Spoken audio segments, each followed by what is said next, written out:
Hello everybody, it's Ask Dutch Anything number 17. I'm James. With me is Dutch Mantell, of course, who's going to be answering your questions for the next 45 minutes or 40 minutes or so. He has two books, of course, The Tales from a Dirt Road and The World According to Dutch. For the video viewers among you, you may be wondering why a book was floating right in your face there. That was one of two books available, and the other one is, of course, The World According to Dutch.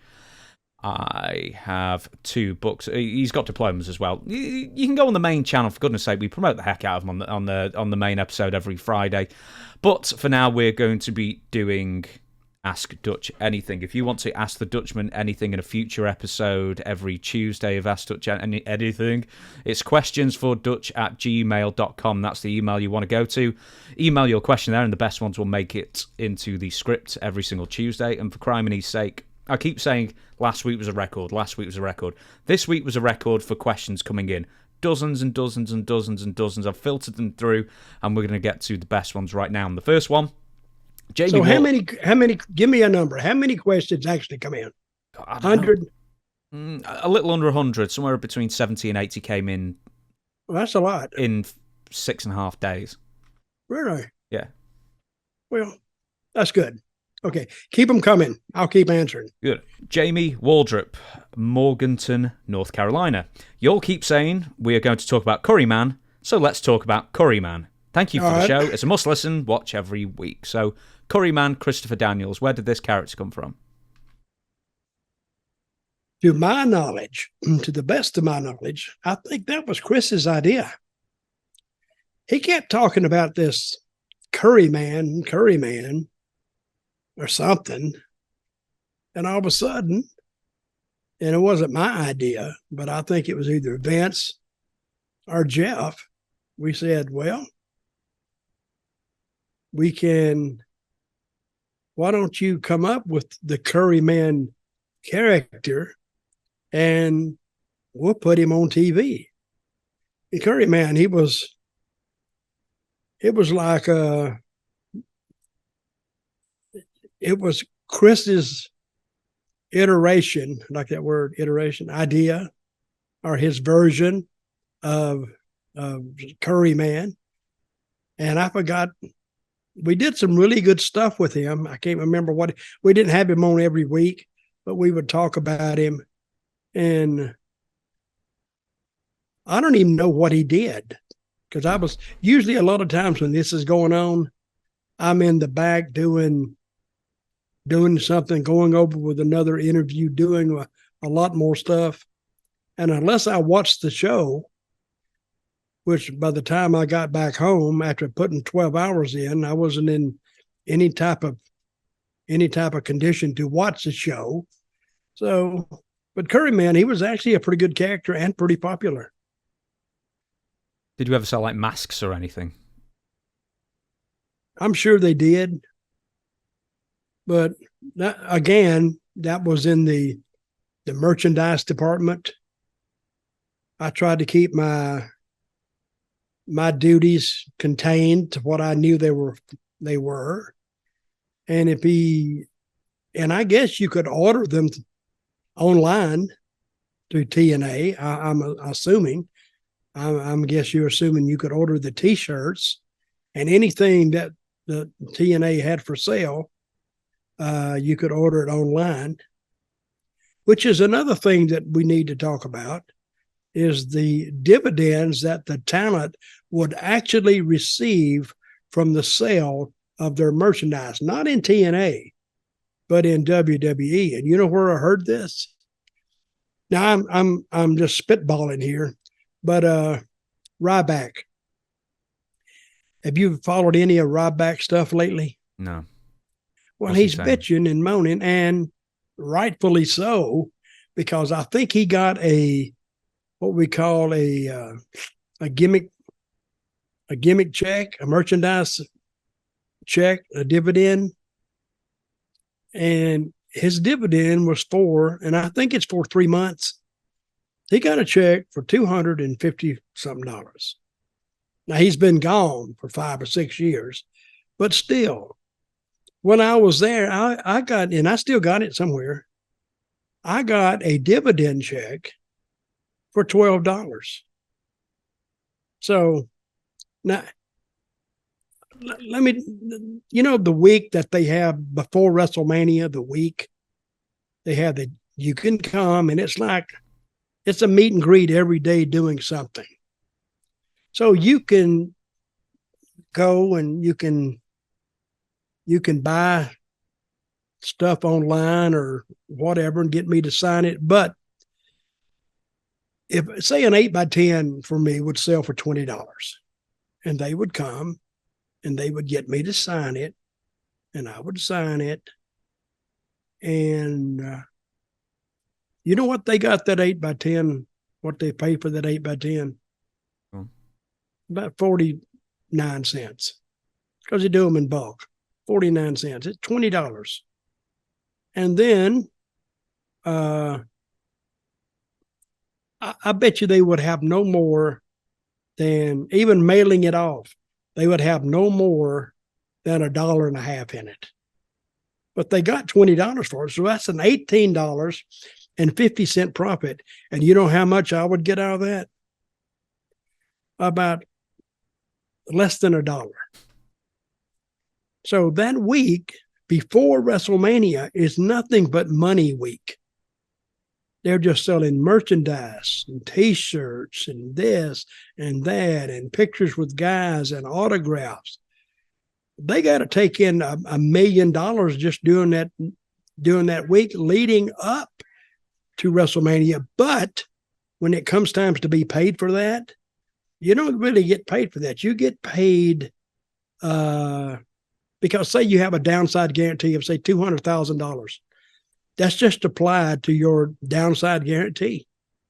So it's not like, and some of the big guys may be making money, that are settling it hand over fist. They might be making money, but the regular guy in WWE, they don't sell enough to register that big amount at the end. So, I mean, I'm just saying that's the way it is, the way it's always been.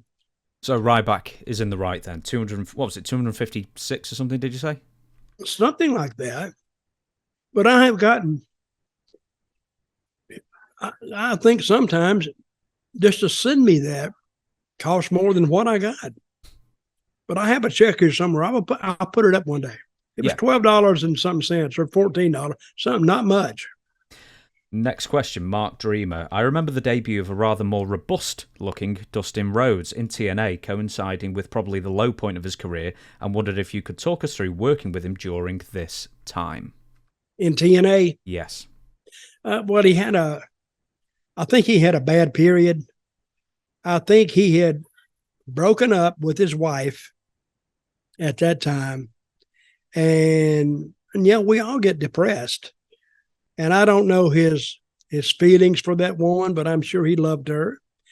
And he was just, and sometimes you see guys that put on weight, and that's because they don't give a crap. They're just sitting around eating. And he was having a hard time. So I can't hold that against him. I like Dustin a lot. So, and if he has a problem, I hate it affected his work. But the fans, they can see that, and they wonder what's going on. So what was the rest of that question? Well, these were some of my notes. So he came into the company saying he had a split personality that he was going to embrace, and then he debuted Black Rain. So it was sort of like an anti-Goldust kind of thing. So instead of like a blonde wig, he had a black wig. And I remember him being quite a big boy at that time. Well, he was trying to take the Goldust character and turn it dark, I think, or emerge from a lighthearted character like Goldust to a dark character. And sometimes that doesn't work. It's always better going from a dark character to a lighter one, because it's not as heavy, and, people might be able to identify with it. But then again, none of these things we do in wrestling are surefire. We don't know if they're going to work or not. That's not our job, and that's not creative's job. Creative is to produce the the best example they can produce. And it's up to the fans, like the people listening in today. It's up to them whether they want to accept it or not. If they don't accept it, that's why you didn't see him around much anymore. With that being said, it's like I know it wasn't called the hardcore division, but let's call it the hardcore division. Was he just sort of lumped in the hardcore division because no one could figure out what to do with him, because he was doing barbed wire Christmas trees and 10,000 thumbtack matches and that kind of thing, and that was like totally something that you hadn't done before? Well, I can seriously plead to this charge as nolo contendere. I remember him there with that dark character. I do not remember what we did with it, nor did I give a shit what we did with it, because I can look at something and tell you if I think it has a chance. I can't tell you if it's going to go or not. Just going back to Black Rain, he just stopped turning up in 2008 and then he was fired. Do you remember this at all? Yeah, I think he just quit coming. I think he stopped just honoring his bookings, and we said, well, and it's not that we fired him. I think he more or less fired himself. Yeah, he just, you can't go to work unless you come. So, right. Next question, Rick Graham. Hello, Dutch. I have a question. If I could get your take, how did deregulating wrestling hurt or help the business? Well, deregulating wrestling was because of the taxes that some state athletic commissions charged, and they didn't do anything. The state athletic commissions didn't. They were just a tax collector under a different name is all they were. I was in New Jersey once, and they showed up, and it's just like 2 or 3 guys that show up, and they're having a good time. They get to go to wrestling and sit around and talk to the wrestlers, and they can watch the show if they want to or not. And then they take your blood pressure and that's actually just to show that they do something. They take your blood pressure and something else. I remember one time I was. Do what now? Check the prostate. They didn't bother. Only you would come up with something like that. No, they did not jab my prostate. I don't think so. But one time I showed up, and they wanted to put those little things they stick on you, to take your, and they put them all on me. Now listen, everybody that knows me know that I'm a pretty hairy guy. So they would put them on, but they wouldn't work because they they had too much hair. And they said, well, we're going to have to shave you. I said, like shit. I said, I'm not going to go out there and look like Connect-A-Dot. I'm not going to do that, because you're going to shave it here and shave it there. And then when you pull this off, I'm going to have like little bitty shaved little circles around my front and my back. I said, it's going to look like crap. And I forgot. They said, well, we can't do it and you can't work. I said, no, I'm going to work. And I got in a big argument with them, and they said, okay, just say he worked and let him go. That's so I get the payday. If they'd have put it down that I couldn't pass that deal because they couldn't get a check on me, then they'd ask me, and it'd be more trouble than what it was worth. So, but they let me go ahead and work without it, which I'm glad. But all they did was collect taxes. Like they would take, like in New Jersey, I forgot what they took. Say you made $500 in a town or whatever. Well, they take like, I forgot what it was. I think they take like 50%, not 50%, 5% of that, which is like $25, which doesn't sound like a lot. But, $25, when they add that up with 30 guys on the card or whatever, that's quite a big pay. That's quite a good payday. They can just go over there and pick it up, and they're paid right then. And they did nothing. They had no health insurance. If you got hurt, you're on your own, or the company has to pick it up. They didn't pay your health insurance. They didn't pay nothing. You just paid taxes to them, and that's all they got. That's why Vince, and I don't blame Vince. Vince fought them and won because they didn't do anything. Let me give you the quote. Let me give you the quote. In fact, this is from independent.co.uk. A write-up. February 10th, 1989 was the day the facade died, as in front of the state of New Jersey Senate on a bill to remove wrestling from the regulations that had been applied by the athletic commissions. Vince McMahon, representing the World Wrestling Federation, stated that professional wrestling should be defined as an activity in which the participants struggle hand in hand primarily for the purpose of providing entertainment to spectators rather than conducting a bona fide athletic contest. With these words, everybody's suspicions had been confirmed. Wrestling was not, in fact, a legitimate sporting contest. As a result, the bill deregulated professional wrestling, passed by a vote of 37 to 1. In 1989, I don't know if you were in Continental or USWA or wherever it was, but what was the reaction on the lower leagues to Vince McMahon's admission in public like this? Well, it was like, who wrote that note to us? Who was the guy that sent the question in? Rick Graham. Rick, it hurt initially a little bit, but it's like saying, well, it's going to rain one day this week. Everybody knew it anyway. Now it was confirmed. It didn't really have that big of an effect. And now, even though we know all this stuff today, wrestling is as popular today, or more popular now than it was then. See, there we were trying to work the facade that, oh yeah, we're in there trying to kill each other. But it's actually, now that they know that it's for their entertainment, I think it's better. And I don't know if it hurt that much then, because the business was in 1989, it was fading anyway. Yeah, I think it was only in America anyway. It was only the WWF that was still thriving. All the independents, all the territories were either gone or going. Wasn't WWC still there? WCW, I mean. Oh, yeah, but WCW in '89 were falling off as well by this point. It was only WWF that were thriving. Everyone else was suffering. And yeah, and the business was, it was in the tank already. So we didn't really. It couldn't do much harm than what we've already done to it ourselves.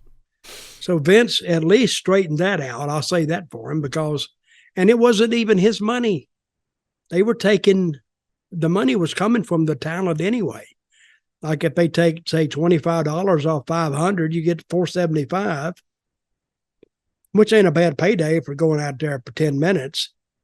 But it was already in the tank anyway. It didn't do that much harm. Now, this question sort of leads on to this. So, Ursin de Roche. Dear Dutch, I really enjoy listening to you tell stories from the past, but when pro wrestling had a particular place in an American culture. But now, with the advent of the internet and social media and the proliferation of insider dirt sheets and websites giving away results, and even future creative plans on YouTube channels like this one, breaking down the moves and showing you how it's done, should wrestling even exist in the 21st century? I know these people are making lots of money still, but from an enjoyment standpoint, it seems that wrestling was not meant for this day and age. Most of the time it is not entertaining, and I find myself mostly watching old footage like a number of long-time fans. Best to you and yours. What's his name? Oh, God, I've just switched the page around now. Ursin de Roche. Ursin. I have never met anybody named Ursin. I read this question before, and I said, have I ever known anybody by the name of Ursin? No. Well, Ursin, let me tell you, does it need to exist in this day and age? All it follows is the marketplace. If it shouldn't exist, there wouldn't be a market for it. Therefore, they wouldn't be big cards in Madison Square Garden. They wouldn't be big cards in pay-per-views in baseball stadiums and football stadiums around the country. If it's not supposed to be, guess what? It won't be, because, like I just said, we are the people that put wrestling together. We don't dictate whether it goes or not. The fans do. So if the fans want to see it, they will come and see it. I think it's perfectly normal to have a pro wrestling footprint in the country. It's one of the oldest sports. It is the oldest sport known to man, wrestling. Mm-hmm. But if it's not supposed to, it won't be there. It's like football. If you have a football game in a 50,000 seat stadium and 5,000 show up, guess what? It's not going. People just don't want it. So, and that's what we were talking about, just the question previous to this one, that, we don't set the parameters for it. The fans do. So yes, I do believe. And if you're watching older stuff, more power to you. I mean, watch what you like, because nobody is dictating to anybody what they can watch. And look at YouTube, all the old wrestling stuff on there. If YouTube didn't have a market for it, they wouldn't have it. So this business is continuously reinventing itself. Sometimes it's good. Sometimes it's not so good. Sometimes it's great. But sometimes we're always reinventing everything we do. There's always going to be a market for it. Now, next question. David from Omaha, Nebraska says, "Hey Dutch, do you have a story of Jim Cornette's worst meltdown in Smoky Mountain Wrestling? For whatever reason, wrestlers not showing up, something was wrong with the venue, anything. I would just assume to keep that promotion afloat must have been very stressful on him." Oh, man. Stressful on him. It was stressful on me. We would go up. I lived in Nashville for years and years and years. I would go up from Nashville to Knoxville or that way. And then he would have I swear to God, some mountain inlet up there in those hills that they had to pipe sunlight to. It was so far back in those hills, you would go this way and then you would go that way. And then sometimes those curves were so deep, you would meet yourself going around the next turn. It was going up a mountain, and it was like, you can only go like 20, 30 miles an hour. And it was way back in those hills. I don't even know how the TV signal got back in there. But I remember one day we went up there, and hell, you'd have to leave like 6 o'clock in the morning. Well, you didn't leave that early, but they were long, long trips. So we got up there one day, and Jim always looked like in a perpetual state of killing himself. He was stressed out, and you could see him sweating. And one day I walked backstage, was in a high school gym. I walked out in the hallway and down a little, corridor. Jim had the guy that pulls the cables for the camera. He had him by the throat and had him jacked up on a wall and saying, "I'll kill you, you SOB." And I went, Jimmy, please calm down. And the guy was scared too, because, Jimmy is not that big, but he looks like he means what he says. So if somebody grabbed me and said, "I'm going to kill you," I'm going to have to take him at his word. I mean, that's getting pretty serious. And I don't know what it was about, but all he did was pull the cord. So whatever he did, apparently had something to do with cord pulling, I would assume, but still not in the realm of what Jimmy would attempt to kill him for. I mean, you pull a cord from here to the cameraman stops, then you stop pulling.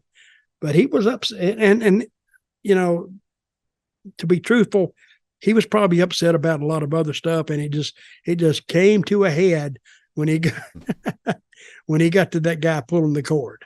Did he ever get upset with you? He didn't kill him. Say what now? Did he ever get upset with you? No, never. Because Jimmy, I was the first guy he managed. Jimmy. I knew Jimmy. I knew his mother. When he would come to Louisville, Kentucky, the convention center, I think that was the name of it, and he would go in the back and he would take pictures. He became the go-to photographer for guys getting their pictures made that we would take from him, and we would sell at the gimmick tables. because we could sell our gimmicks, which was actually sometimes our gimmicks, our pictures actually added up to more than what we were making wrestling. So he respected me and he wanted to get in the business, and Jerry Jarrett finally gave him a job of managing. And I didn't know this at the time, but Jimmy was a huge fan, not only of Memphis wrestling, but of all wrestling. So, and he was a friend, and I'd known him a long time. Jerry Jarrett finally gave him a job, and he managed me first as a guy. I forgot who he managed first as a woman. She's passed away now. It was Sherry Martell. Sherry Martell. But in retrospect, I never treated Jimmy badly.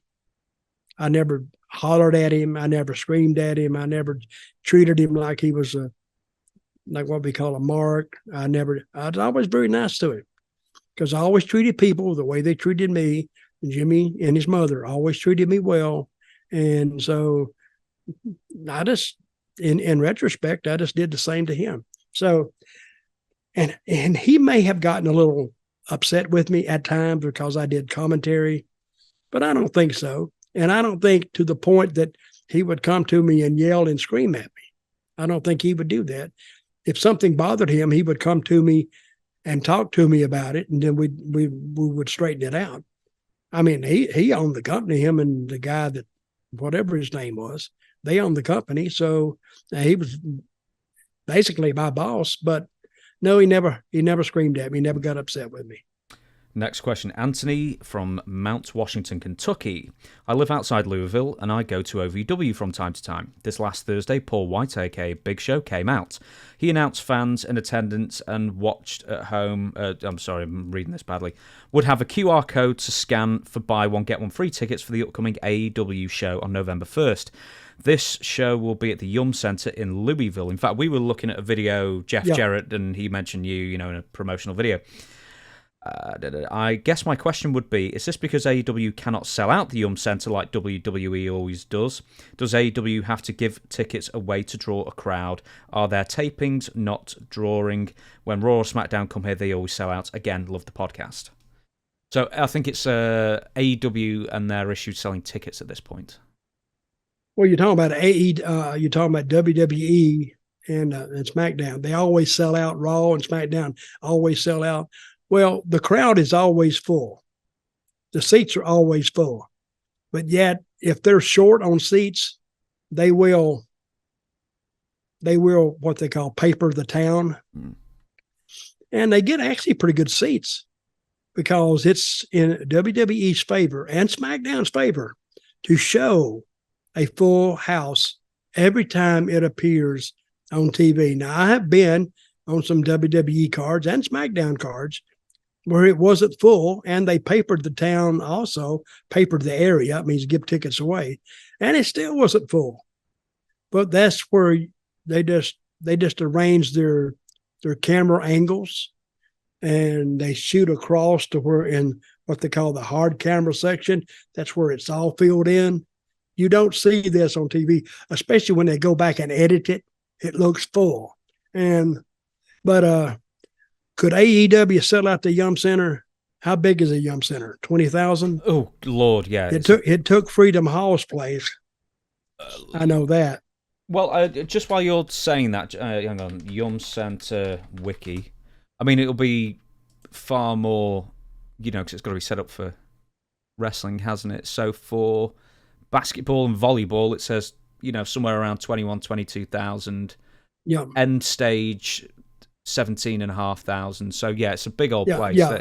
No, they could not. I don't think they could sell out Louisville. I really don't. But it is a misnomer that people think, well, AEW is struggling to sell tickets at the moment, and they're making fun of the buy one get one free deals and papering this out. But WWE still do this. They do that. They just don't. They just don't do it in. Well, not a lot of people heard that even when Big Show did it. He just did it to the crowd, didn't he? Yeah, for OVW apparently. Okay, well, more power to them. I'm glad they're out there where they can do this.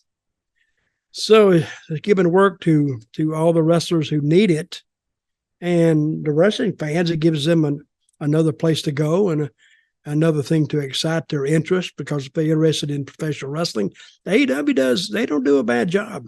They do a pretty good job on some of that stuff. I'm not saying it's perfect, but WWE hasn't always been perfect. None of us have been perfect, but I don't think that AEW on their own selling tickets can fill up the Yum Center. No.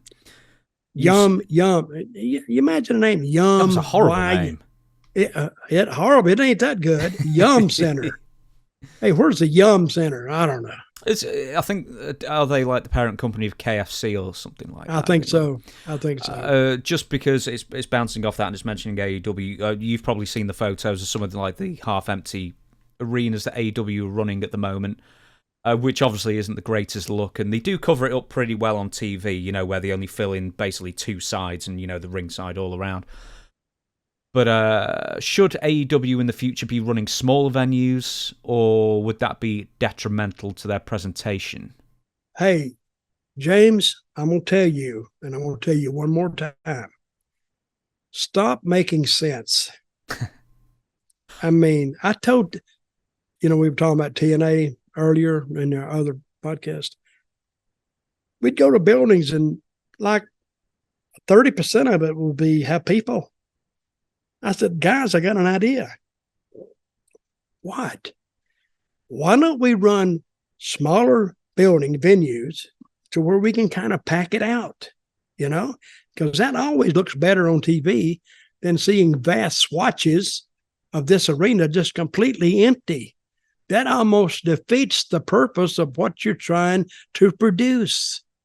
So run smaller venues. But they wanted to run the big ones. They wanted to be, at one point, they wanted to run the same buildings as WWE. Well, what that meant was you just lose more money. These buildings are not cheap, because when you start thinking you're gonna book a 15,000 seat arena and advertise that and bring all your people in, and it's very, very expensive. I bet sometimes they have booked some venues, and the venue house, the live gate, may have been enough just to pay the rent, not even to pay the talent. So you're going into a hole. But my suggestion to them would be, until they hit a hot run, but and that's difficult to tell too, because they have to book these buildings 6 months or more in advance. Mm-hmm. So you don't know what you're doing in 6 months. Exactly. You could almost be like running on like false optimism, saying we're going to turn this around in 6 months, so we need to keep on booking these massive arenas because you never know when we're going to turn the tide. But then also, what if you start booking 2,000 and 3,000 capacity smaller places, and then it looks like a second tier promotion because of it? So I mean, there's sort of that angle as well. You don't want to look like you basically ECW essentially. Well, you're saying that on TV, if you see 2,000 or 3,000 people in a big building, is that what you're saying? No, I'm saying if there's 2,000 or 3,000 people packing in a smaller event, let's say they sell it out. I mean, it's still a sellout, and it's cheaper to run. But then you're supposed to be looking like a national, international wrestling powerhouse, and you're running mid-sized venues. Well, you just don't say anything about it. I mean, only the local people are going to know that anyway. But to a nationwide audience, well, you're selling it out. It's easier to talk about a sellout than, we got a good turnout today. But if it's packed out, it's packed out. And the people are more lively. It's more easy to work. The talent feels better. The people feel better. And I think try that for a while. And if your houses come up and it looks like it's going to last a while, and I don't know who makes that decision, I guess the boss, but then you go to bigger buildings. But to take a brand new, and AEW is not brand new, of course, but to take a brand new or a new promotion to a 15 or 16,000 seater, you're not going to fill it up. Because WWE has trouble filling that stuff up, putting every star they got on it. So that's just my suggestion. They can do what they want to do, but that was what I would do. One or two more. I promise we'll stick it to one or two more. Gianni, hi guys. You just posted on YouTube a Mount Rushmore question for top guys in the industry. My question is, what would your top/Mount Rushmore of biggest heat/fans irate moments in wrestling history would be? So what angles would you say really, really, in a good way, or maybe even white heat, bad way, really upset the fans? Well, I'm trying to think in WWE terms. I don't remember anything really that upset them that badly. It can be anywhere. I mean, you've seen enough riots before. One that I can remember, and I was there, was in the Omni. It was a Sunday. I think it started at 7 o'clock, or it's at the end of the night. Dusty had trouble with the Anderson brothers for like months and months and months. Dusty didn't have a partner. And it went on to where the Assassins, they beat him up on TV one day, and Ole came out there, I think, and saved Dusty, which everybody says, why would he do that? And he says, Dusty, I tell you what, I hate your guts. But he said, if you're looking for a partner, but they got Dusty in the cage in the Omni, and it was full, like 16,000 people. So they beat the hell out of Ole to Dusty. Dusty made the tag to Ole, and the people popped, and he got in there. And then Dusty was just slumped over in the corner. And then all of a sudden, Ole just stopped and said, all right, you son of a bitch. This is what you get. And all three of them started beating the living crap out of Dusty. So I told them it was a setup the whole time. And they beat him, and they were pulling people off the cage. The people were upset. Finally told them they had to get out. And they left Ole laying. They had the damn biggest riot. It took them almost 5 minutes to get the Andersons back from the ring just to get them back to the dressing room. They were fighting them the whole way. So that was when people are really touched by something. Dusty, and they were mad at themselves, really, because even Ole had sold them on the idea that he needed to get even with his brothers more than he needed to get even with Dusty. But Ole explained this. He said, Dusty, I don't like you. You don't like me. But I need you, and you need me. And boy, Dusty didn't want to do it. And finally, that Ole convinced him that, yeah, you're the one I need. And they started that match, and Dusty started. And Dusty sailed along for a while, and he's doing good on his own and blah, blah, blah. And he lulled him in that false sense of security. So when Dusty was about ready to make that tag, make it, he made the tag. Oh, now they're going to see, and Dusty and Ole coming there like, come on. And everybody just stopped. And everybody went, what the hell? Then they all turned, and Ole pointed his finger like, okay, this is payback, bitch. And they started whooping his ass. And now they knew the setup was in. Didn't need to tell them nothing. And Ole's interviews after that, he said I had to keep from throwing up when I was talking to you and telling you about my brother, blah, blah, blah. And they just beat the shit out of him. And it got over like a bastard. It's hard to believe. Sometimes they took their time on it, and that was the hottest thing they had, and they worked around that till they got it right where they wanted it. And then they decided to do the turn, which was one of the best I've ever seen. So, and I'm standing in the back. Usually wrestlers go out there and help the other wrestlers. I said, nah, they got enough police out there. I think I'll just keep my ass back here. And they were throwing stuff. Oh my God. It was It was a full-scale riot, really. I think they arrested like 15 people, 10 or 15 people, took them off to jail. And then when they got in the back, everything was fine, except maybe, and some people waited on them to leave. They had to run them out of the parking lot.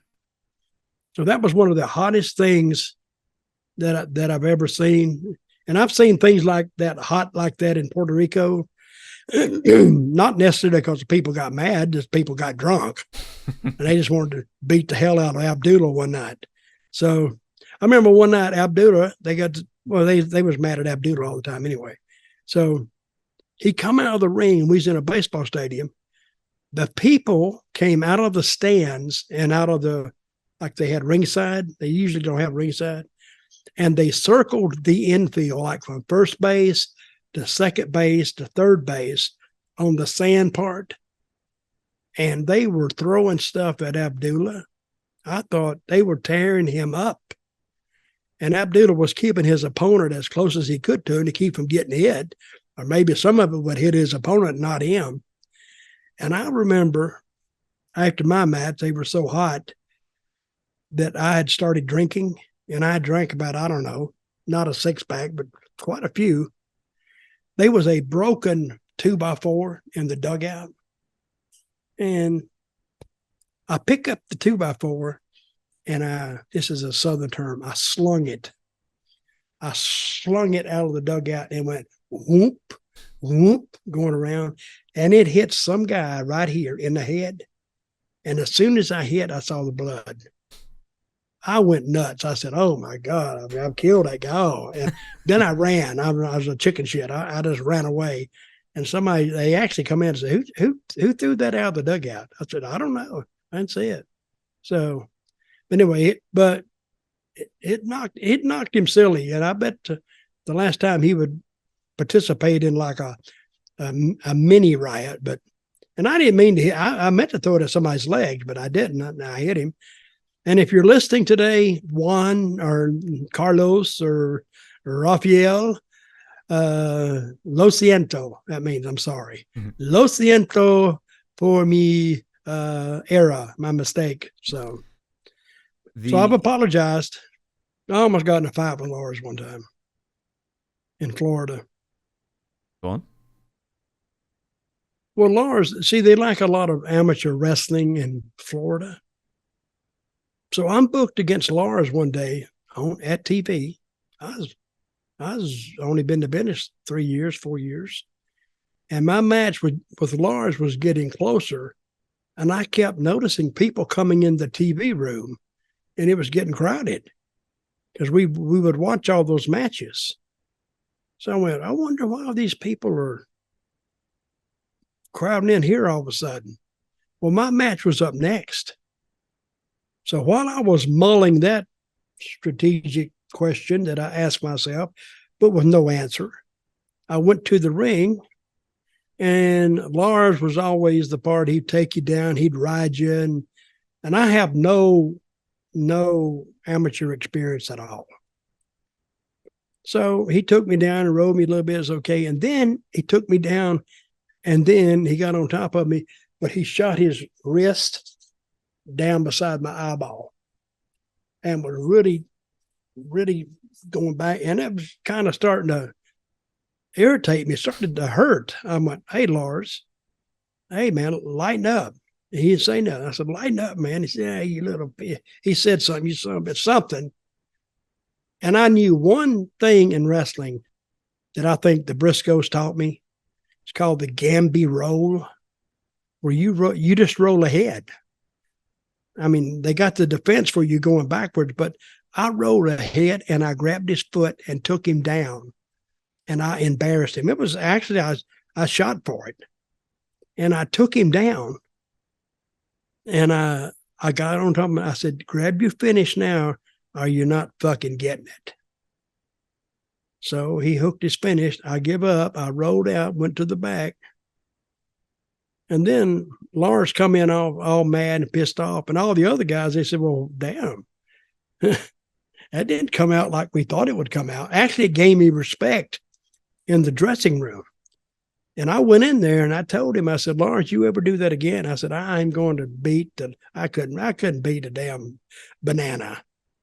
I said, I'm going to I was good talking. I'm going to beat the shit out of you. And he said, yeah, man, he's about brain damaged anyway. And I always remember this. Jerry Briscoe came in and he was the assistant booker. He came in and he cussed Lars out. He said, Lars, I don't know what you're trying to do, but he said, why are you treating Dutch like this? Dutch is here to do a job. He's here to put you over. He's not here to get hurt. And he said, now, if you want to damn shoot with somebody, he said, we can wait this TV's over and we can go out there and get in the ring. And he shut up. And the last time I saw Jerry, I thanked him for that. I don't even think he even remembers doing it. But I thanked him for taking it up for me. Because he was just an asshole. I haven't. Do you know, it was only when you mentioned Jerry that I remembered. Yeah, we probably told that story, or you told that story probably like when we first started doing this podcast. So I'm glad that's been brought back out because it's a great story. We'll ask one more, then we'll close out. Philip Fisher, hey, Dutch, really loved the show. It's the only wrestling podcast I listen to. I love Memphis wrestling and always wondered, you, Bill Dundee and Jerry Lawler always had the hardest looking working punches I ever saw, especially Lawler.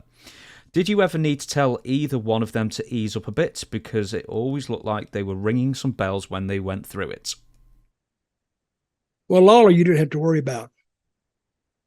Dundee, he would get a little bit erratic with some of those punches.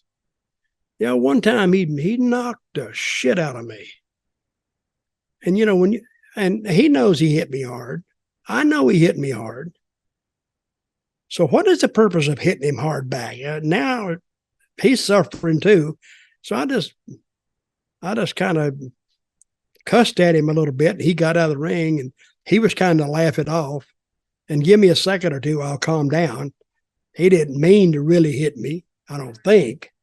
So, but yeah, he would get a little bit stiff with some of those punches sometimes. So, and sometimes you'd have to come back for something. I would never come back with a punch or something, or I would maybe just tell him or lock up hard with him and say, and I always had a saying like, hey, do I owe you money or something or what? I'll pay you, stop. And they stop. Yeah, but sometimes those punches, they would get in there because if you throw in really realistic looking punches, some's going to slip through. But Lawler never hit me hard, ever.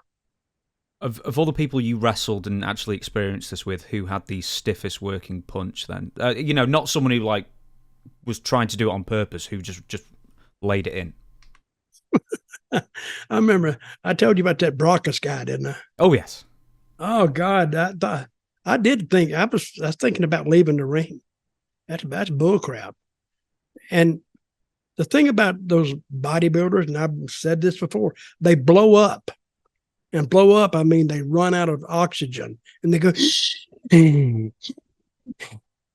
don't ever stand there while one of them hits you then because he has no control. He has a lack of oxygen to the brain, and he doesn't know what wrestling is. See, wrestlers work under the same motto as doctors: do no harm. But I think a lot of wrestlers didn't really live by that oath because they would just knock the hell out of you. But those are only the ones that couldn't work. Most of them, the punches looked like shit and didn't hurt, but they looked bad. So, but I threw a pretty good working punch, and Dundee did too, and Lawler did it, which is actually very rare in a territory that you find three guys with, you know, realistic looking punches. So, but they were there. And I thought we threw good ones too, better than any other territory I knew. Of the established stars or veterans, are we saying Bill Dundee then? That was a little careless. Maybe not even careless, but just laid it in all the time. No, he laid it in all the time. He just, no, nobody's going to lay it in all the time. They're going to get a receipt somewhere along the line. You know, if a guy lays it in and he knows he lays it in, his next words are, I'm sorry. That's all he has to say is, I'm sorry, which meant that one got away from me. It's like, I'm going to use a baseball pitcher again. If he does a brush back, sometimes they do it on purpose, but sometimes when they come in close and hit you, they meant to hit you. Batters know that. So if a guy hits you like that, but anyway, he didn't throw them all the time, but some would get away from him. We will end it there then. For next week and I'm ready for more questions. I'm ready for my dinner. I'm hungry. Oh, so you're saying that your dinner means more to you than our fans do for answering these questions? Absolutely. Unequivocally, okay. I would say that. No, well, I think we've reached our time. We've given the fans more than enough to be coping with for the next week. Always leave them wanting more, as they say. Yeah, I actually enjoy the fan questions. I know you do. You say that quite a lot as well. Yeah, you enjoy the fan questions most. We should, to be honest, as you know, I told you before, I've got well over 100 pages worth of fan questions we've not got to. So at some point, we'll go through the archives and get some of the best ones out of there as well. Okay, man. All right, appreciate it. Okay. Thank you very much. Okay, so for everybody, thank you very much for watching every Tuesday and Friday, of course. Questions for Dutch if you want your question considered for a future episode. But for now, Dutch, we the people. We the people.